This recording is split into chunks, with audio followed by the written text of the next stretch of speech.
Now, after, of course, the National Socialists of the Third Reich on the 30th of April in 1945 left Hochdeutschland, or High Germany, on the surface world to Grand Admiral Karl Dönitz of the Kriegsmarine, the German Navy, who had been president of the Third Reich for a week. He chose, of course, to surrender the military forces of the nation-state of Germany. Very important to remember, that has nothing to do with the Nazis. The Nazis never surrendered. Gross Admiral Karl Dönitz, or Grand Admiral Karl Dönitz of the Kriegsmarine, was not a Nazi. The Navy, of all the branches of service of the Third Reich, was the least Nazified of all the services. Dönitz himself traveled to General Eisenhower's headquarters at Reims in France, and in the presence of senior officers from Britain, America, Russia, and France, he surrendered unconditionally his military forces to the Western and Russian demands on the 7th of May in 1945. That's why Victory in Europe Day is on May 8th. In Russia, it's on May 9th, because the Russians still continued the fight and continued to lose men for another 24 hours until they could get their men to stop attacking people. And of course, that didn't stop at all, and the war continued. It simply wasn't acknowledged. Now, in terms of the National Socialists, the Third Reich in exile, which evacuated first to Antarctica and then to Unterland, as I've stated before, to try and explain this to people who don't comprehend the Third Reich and the difference between National Socialists, the difference between the National Socialist Third Reich and the German nation. To give you an example, you had Adolf Hitler's personal army sworn in allegiance to him based on the Illuminati that was developed in 1776 as a direct response to American imperialism of the Freemasons, who had settled in the New World and vowed to destroy Europe and the church, which they considered to be the backbone of Europe at that time. At that time, Europe was Christendom. Europe was a faith. Western Europe was under the Roman Catholic Church. The Freemasons released a vow to destroy it. And, of course, their veritas, their order to do so, is public, and it's available for people to research.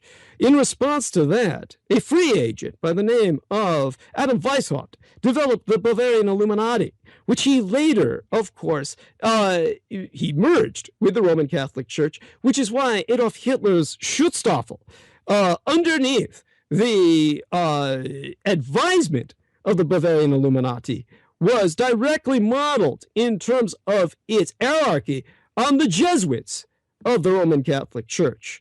The Schutzstaffel, which is, of course, Nordic pagan in its faith, was hierarchically, organizationally based on the administrative ranks of the Society of Jesus, or the Jesuits.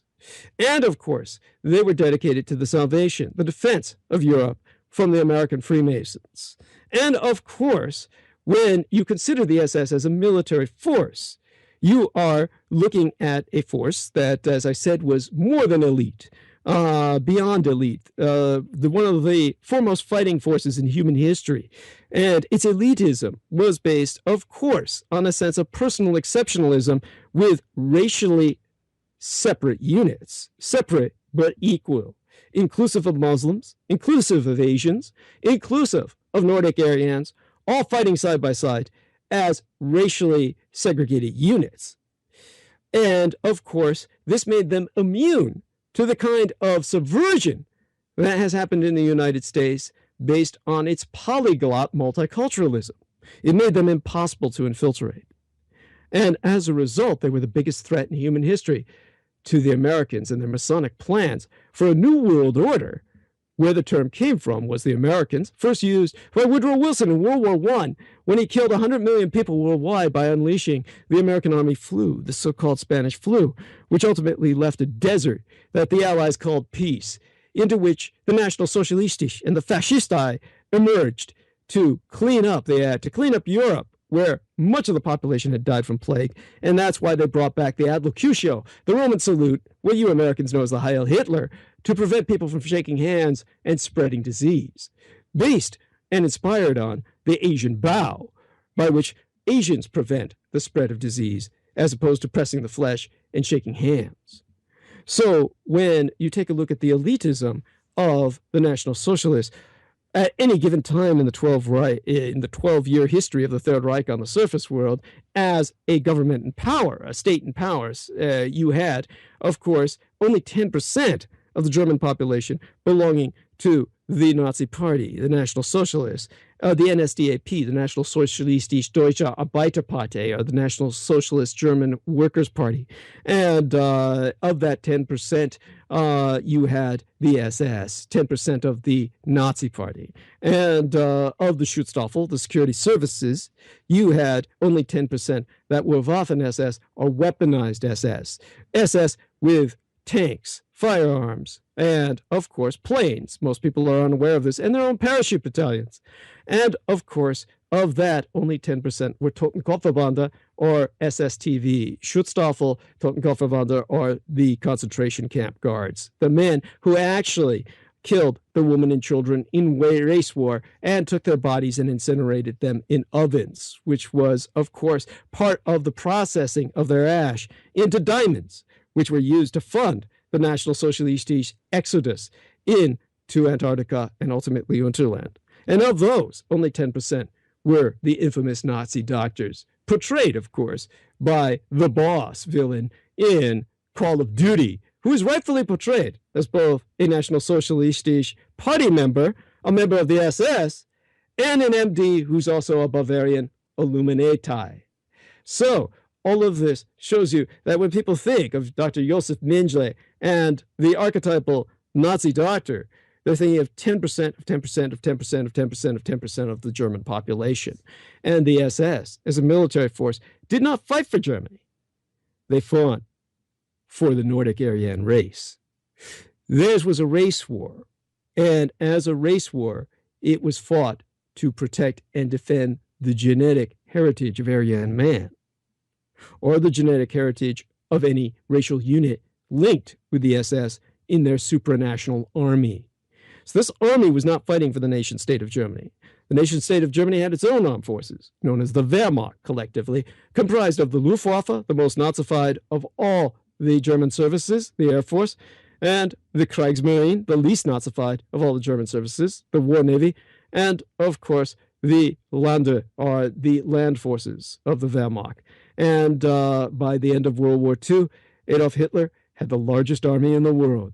People flocked from all over the world, still by 1945, to fight under the banner of the Hakenkreuz, the Hook and Cross, because of the equality of races and the equal opportunity that Adolf Hitler recommended and fought for. So all of this is what you don't hear about on VE Day. We're the evil one. People know about the evil of the United States. I've emphasized it often enough. People know about the evil of the Soviets. If they don't, they're entirely ignorant. But people don't know about the evil of Britain. So we'll concentrate a bit on that in my next transmission, because it was the British who were rejoicing on the 8th of May. You had the war-weary British, and of course they began to celebrate straight away rather than even waiting for the official day of celebration on the 8th. They began on the night of May 7th. And there had been years of austerity and rationing, 5 inches of water for a bath, few eggs, no bananas, the motto, make do and mend. 500,000 homes had been destroyed, thousands of civilians had been killed, many millions of lives disrupted, and although the casualty lists from the battlefield were lower than in World War I, they were still terrible. And all across the British nation, people turned on the wireless to find out more. People were out on the streets, hanging bunting and banners and dancing. Basically, they were told, this is your victory. Huge crowds gathering in London, Churchill making a radio broadcast in Trafalgar Square, his voice relayed over the loudspeakers. Eyewitnesses noted there was an extraordinary hush over the assembled multitude. King George and the Queen appeared 8 times on the balcony of Buckingham Palace, while the 2 princesses, Margaret and Elizabeth, now Her Majesty the Queen, mingled with the crowds. And Churchill later gave an impromptu speech on the balcony of the Ministry of Health, telling the crowds, of course, this is your victory.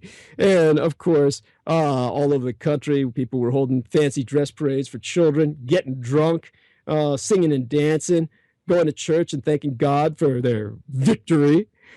But for the many people mourning a loved one killed in service or a German air raid, It was quite bittersweet. For others, the parties were over. There was a sense of anticlimax.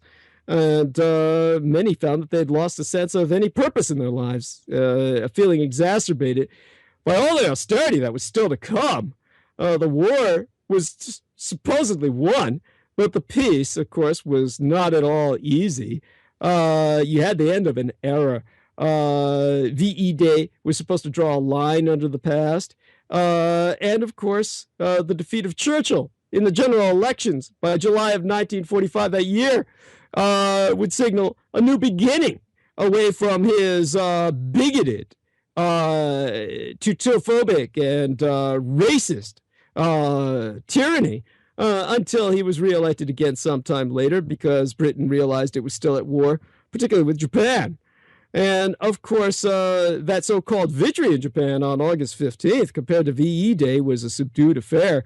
Britain's already begun to move on at that point in history. But imagine this. They were under rationing, the same rationing I've just articulated, until like 1954. Like literally 2 years after the war with Japan officially ended in 1952, because of their participation through the United Nations in the Korean conflict and their ongoing insurgency in Malaysia, as of course sponsored by the Japanese, their Vietnam. So they had nothing to celebrate, while the Germans were moving on to prosperity. And the Japanese received, of course, their reconstruction money from the Americans, which they won through their victory conditions, to move on to become one of the primary economies on planet Earth. There's a victory here for the Brits, nor did they deserve one.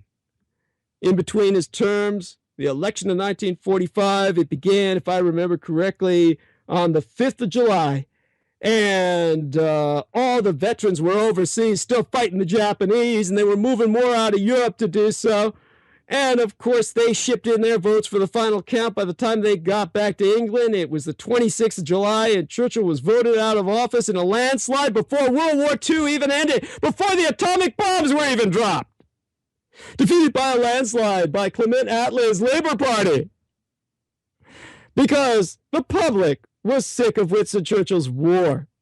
And, of course, all he still promised was more blood, sweat, and tears. Determined to maintain some power despite his old age, he became the leader of the opposition, the second largest political party in the House of Commons.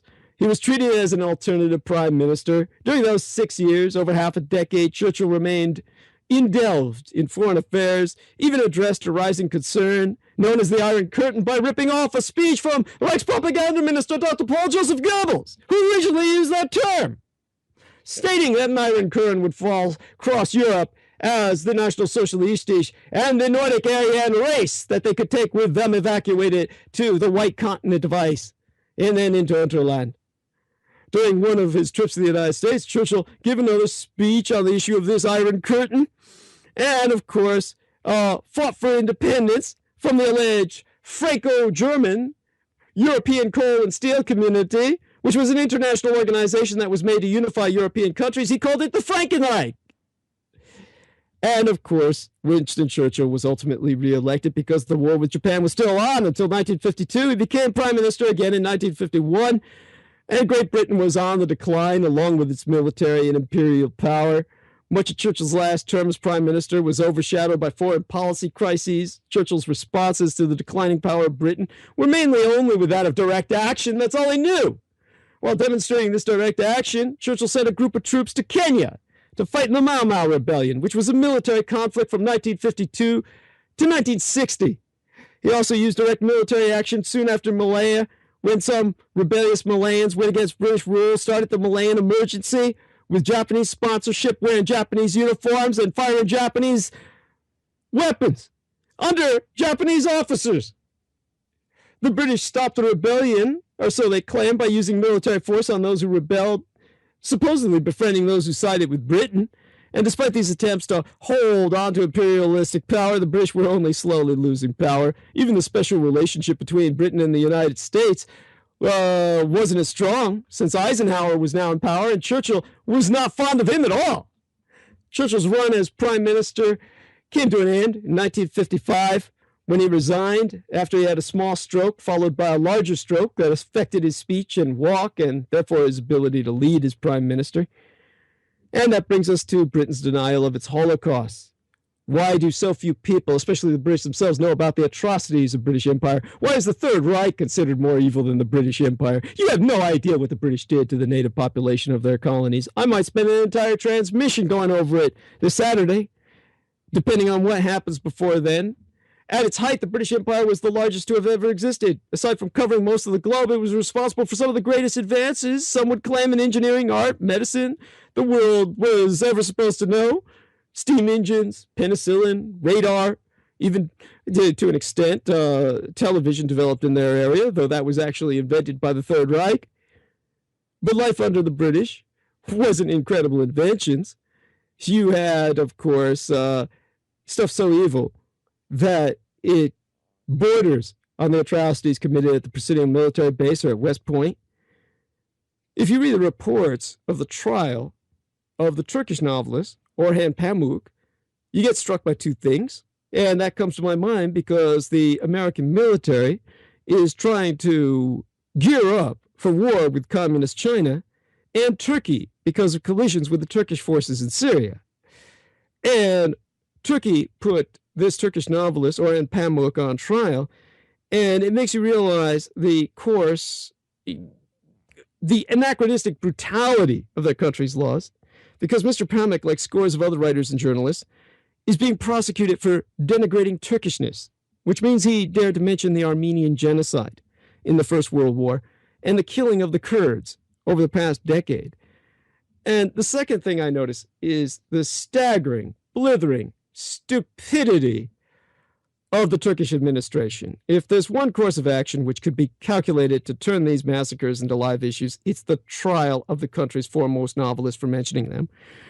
And the Turkish government, of course, has discovered, though it hasn't learned its lesson, that European Union members have found a more effective means of suppression in the case of Britain until its Brexit. And without legal coercion, without the use of baying mobs to drive writers from their homes, the British developed an almost infinite capacity to forget their own atrocities. When a Turkish writer uses that word, everyone in Turkey knows what he's talking about, even if they deny it vehemently. But most British people will just stare at you blankly. So let me give you two examples over tonight's transmission, both of which are as well documented as the Armenian genocide. In his book, Late Victorian Holocaust, published in 2001, Mike Davis tells the story of the famines which killed between 29 to 30 million Asian Indians. These people were, as he demonstrates, murdered directly by British state policy. When an El Nino drought destituted the farmers of the Deccan Plateau on the Indian subcontinent in 1876, there was a net surplus of rice and wheat in India, but the Viceroy, Lord Lytton, insisted that nothing should prevent its export to England. In 1877 and 1878, at the height of the famine, grain merchants exported a record 6.5 million hundredweight of wheat. And as the peasants began to starve, government officials were ordered to discourage relief works in every possible way. The Anti-Charitable Contributions Act of 1877 prohibited, at the pain of imprisonment, private relief donations that potentially interfered with the market fixing of grain prices. The only relief permitted in most districts was hard labor, from which anyone in an advanced state of starvation was turned away. Within the labor camps, the workers were given less food than the inmates of Buchenwald of the Third Reich. Please consider what I'm saying. The SS Totengopferband, or the SSTV, which weren't only concentration camp guards, but had full armored columns and were deployed in the field as the Fuhrer's firemen to close the gaps wherever the Wehrmacht lines broke and destroy the Soviets wherever they appeared in such breakouts. Some of the finest warriors on the face of the earth. They offered their inmates at Buchenwald far more food than British gave to Asian Indians. And in 1877, monthly mortality in the camps equated to an annual death rate of 94%, higher than in the death camps of the Third Reich. And as millions were dying, the British imperial government launched a militarized campaign to collect the tax arrears accumulated during the drought. The money, which ruined those who might otherwise have survived the famine, was used by Lytton to fund his war in Afghanistan. Even in places which had produced a crop surplus, the government's export policies, like Stalin's in the Ukraine, manufactured hunger purposefully. In the northwestern provinces of the Asian Indian subcontinent, Ward and the Punjab, which had brought in record harvests in the preceding 3 years, at least 1.25 million died. And I know people call it the Punjab. That's more like an Anglo bastardization. And those 3 recent books I've also read: Britain's Gulag by Carolyn Elkins, Histories of the Hanged by David Anderson, Web of Deceit by Mark Curtis. They show how white settlers and British troops suppressed the Mau Mau revolt in Kenya in the 1950s, while Churchill was in charge. In his second term, thrown off their best land, black Africans were deprived of political rights. The Kikuyu started to organize. That's an African tribal group, Kikuyu. Kikuyu, some of them violently organized against colonial rule. The British responded by driving up to 320,000 of them into concentration camps. Most of the remainder, over 1 million, were held in what they called enclosed villages. Prisoners were questioned with the help of slicing off ears, boring holes in eardrums with drill bits, flogging unto death, pouring paraffin over suspects, that's hot wax, boiling hot wax, who were then set alight, set on fire, and burning eardrums with lit cigarettes, shoving a lit cigarette into the ears of women and children. British soldiers used a metal castrating instrument to cut off testicles and fingers. There was one settler, some white Brit asshole, who boasted, "By the time I cut his balls off, he had no ears, and his eyeball, the right one I think, was hanging out of its socket." They would send pictures of this back home, and the British back home thought it was great fun, like a cartoon caricature. Look at the nigger dance. The soldiers were told they could shoot anyone they liked, provided they were black, kind of like cops in the United States. Elkins' evidence in his book suggests over 100,000 Kikuyu were either killed by the British or died of disease and starvation in the camps. David Anderson documents the hanging of 1,100 suspected rebels, far more than the French executed in Algeria. Thousands more were summarily executed by soldiers who claimed they had failed to halt when challenged, kind of like the car starting up when the police approached. Now, those are just 2 examples of at least 20 such atrocities overseen and organized by the British government or British colonial settlers that I can think of. They include, for example, the Tasmanian genocide, the use of collective punishment in Malaya, the bombing of villages in Oman, currently suffering from a terrible civil war, the dirty war in North Yemen, the evacuation of Diego Garcia. Some of them might trigger a vague brainstem memory in a few thousand British listeners, but most people would have no idea what I'm talking about. Max Hastings, in The Guardian, a British newspaper, laments that Britain's relative lack of interest in Stalin's or Mao's crimes is, of course, reprehensible, but at least British people are aware that they happened. And, of course, Andrew Roberts is a historian that argues the vast majority of its half-millennium-long history. He argues that the British Empire was an exemplary force for good, that the British gave up their empire largely without bloodshed. All of this because of World War II, bringing about the decline of the British ability to project or force to live up to its threat projection. And, of course, he claims that successor governments were educated in the ways of democracy and representative institution by the Anglos. Now, this was done by presumably locking up their future leaders.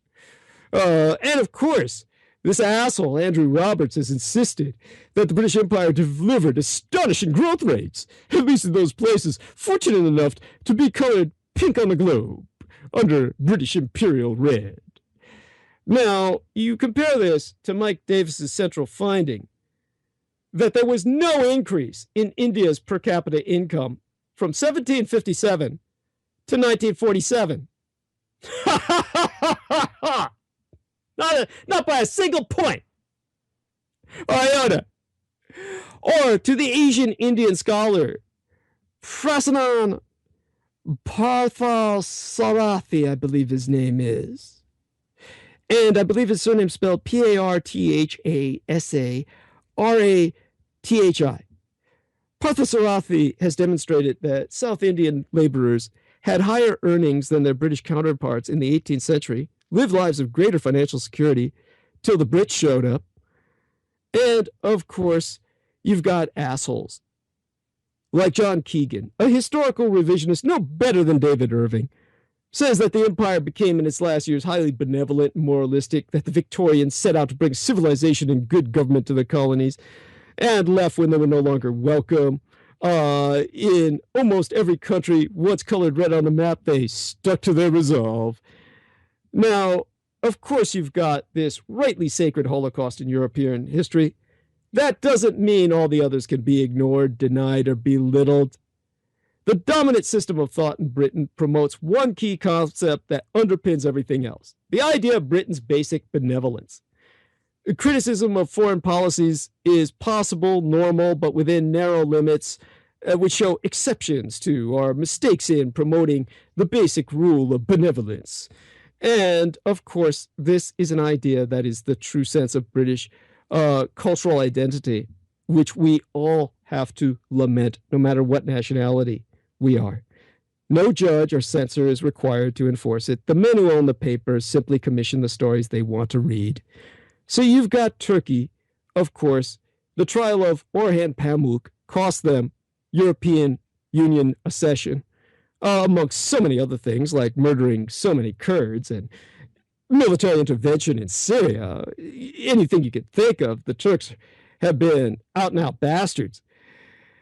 But they've been required to come to terms with their atrocities through their open denial. And that open denial permits their writers to rage impotently against them. But if their government really wanted the genocide of the Armenians to be forgotten, it would only have to drop its censorship laws and let people say what they want. Because it only needs to allow Richard Desmond and the Barclay brothers to buy up its newspapers, and the past will never trouble it again. That's our main lesson for tonight. Think what I would like to do, either this Saturday or in a transmission as soon as possible, is outline some of the truly monumental evil crimes of the British Empire, the majority of them surprisingly happening World War II and after, as Britain used a scorched earth policy to make certain that any of the colonies it abandoned could never be used by anyone else or develop into their own independent economies. It's for that reason you've got over 1.5 billion people on the subcontinent of Asian India, and their economy is much, much smaller than that of my golden state of California. It's for that same reason Britain's economy is smaller than that of my state today. Because they were a Stalinist garrison state, balancing their economic model on Soviet collectivism and enforcement, where they stole and plundered everything for white privilege.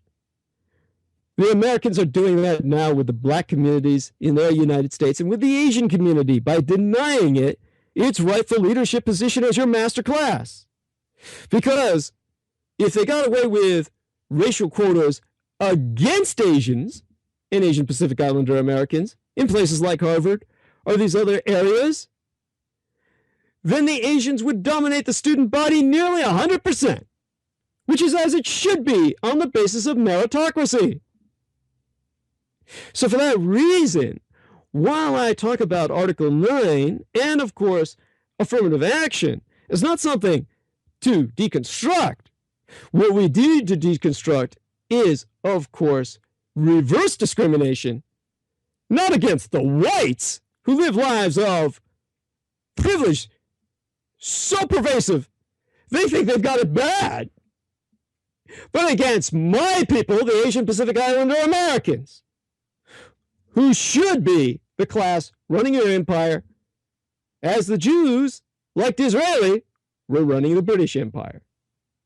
And that's when the British Empire ran effectively and mercilessly, because the Jews don't care about murdering millions of other people. But when they're murdered, They squeal like pigs. We Asians wouldn't be like that. We would represent your Vulcan intervention. And the only way I can get you to accept that is by barking at you like a drill instructor as your honest enemy, because your honest enemy is the best friend you ever had. That's why I represent the Axis as an outspoken spokesperson to show you how you back the wrong side of history, and you're paying the price today under Russian occupation, where your white military wives are being terrorized